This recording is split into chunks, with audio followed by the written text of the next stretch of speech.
বন্ধুরা, আপনারা তো বন্যপ্রাণীর সাথে মানুষের বন্ধুত্ব, আবার এক প্রাণীর সাথে অন্য প্রাণীর বন্ধুত্বের কথা শুনেছেন, আবার হয়তো বন্যপ্রাণীর সাথে মানুষের শত্রুতার কথাও শুনেছেন। কিন্তু আজকে আমরা কথা বলবো একটা প্রাণীর সাথে অন্য প্রাণীর শত্রুতার ব্যাপারে, যা কিনা কোনো স্বাভাবিক শত্রুতা নয়, যাকে বলা যায় প্রাণের শত্রুতা। হ্যাঁ বন্ধুরা, এই পৃথিবীতে এমন অনেক প্রাণী আছে যারা দুজন দুজনের জন্মগতভাবে শত্রু।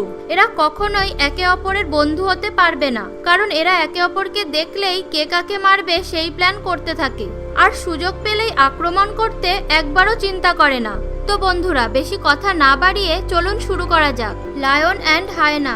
অনেক আগে থেকেই হায়না বাঘ ও সিংহের সাথে শিকার করার লড়াইয়ের কম্পিটিশন দিয়ে আসছে।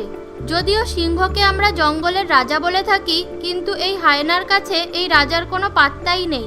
এটার কারণ হলো এই হায়না সবসময় দলবদ্ধভাবে থাকে। সিংহ আর হায়না সবসময় একে অপরের শিকার কেড়ে খাওয়ার সুযোগ খোঁজে, আর এই জন্যই দুই প্রাণীর মধ্যে এতটাই প্রাণশত্রুর সম্পর্ক যে কেউ অপরের বাচ্চাকে পেলে ঘিরে ফেলে, আর তাকে শিকার করতে একদমই পিছুপা হয় না।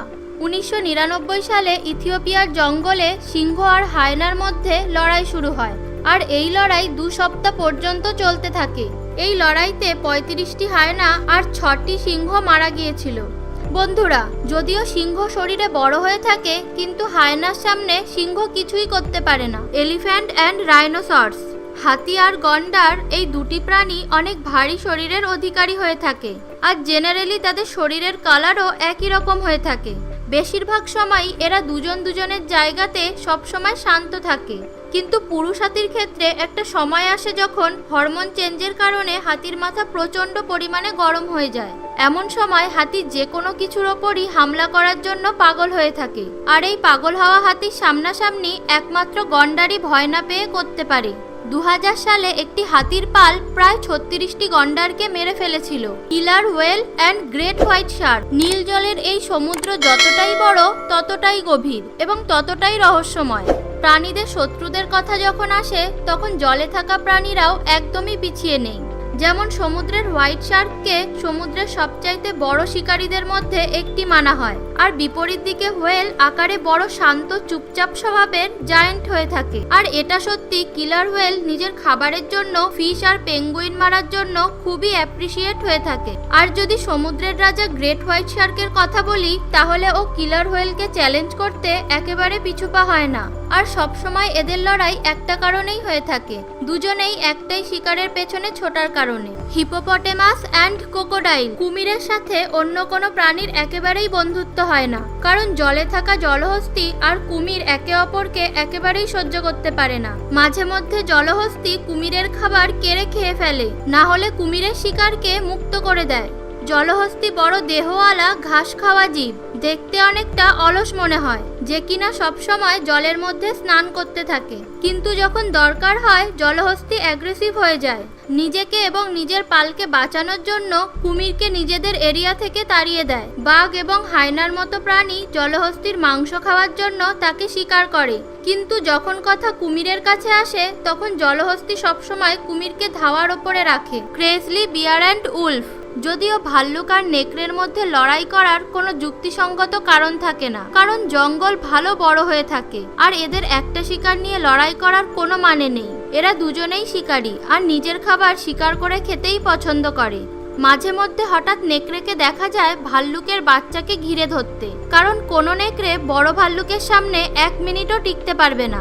নেকড়ের থেকে ভাল্লুকের ওজন 4 গুণ বেশি হয়ে থাকে, আর ভাল্লুকের একটি থাবায় যে কোনো নেকড়েকে মৃত্যুর রাস্তা দেখিয়ে দিতে পারে বা কোনো বড় ধরনের আক্রান্ত করে দিতে পারে।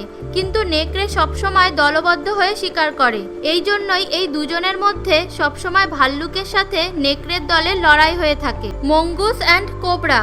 আমরা সবসময় সাপ ও বেজির লড়াইয়ের কথা শুনে থাকি, আর কেনই বা হবে না? এরা দুজন দুজনের প্রাণের শত্রু, যা আমরা ছোটবেলা থেকে শুনে এসেছি। সাপ তার সাইজের কারণে মাঝে মাঝে বেজির কাছে ভয়ানক রূপ ধারণ করে, কিন্তু তারপরেও বেজি তার মজবুত দাঁত দিয়ে সাপকে তার কবজায় নিয়ে আসে।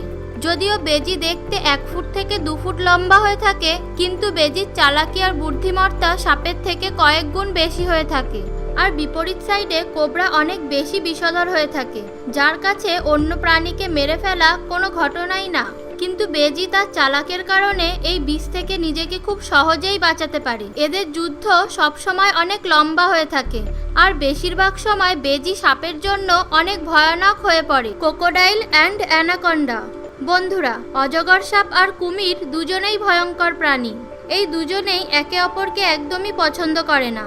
আর যদি এদের দুজনের মধ্যে মারামারির কথা বলতে চাই, তাহলে দেখা মাত্রই কে কাকে আগে মেরে ফেলবে এটা নিয়ে পাগল হয়ে যায়। কিন্তু কি হবে আপনি যদি এই দুই ভয়ঙ্কর প্রাণীকে একসাথে এক জায়গায় ছেড়ে দেন? কুমিরের দাঁতের কামড় পৃথিবীর সবচাইতে মজবুত কামড় হিসাবে সবাই জানে, আর কুমির তার এক কামড়ে অজগরকে দুই ভাগে ছিঁড়ে ফেলতে পারবে। কিন্তু অপরদিকে অজগরের গোল প্যাচের মধ্যে যে একবার আটকে যায় তার মরণ নিশ্চিত।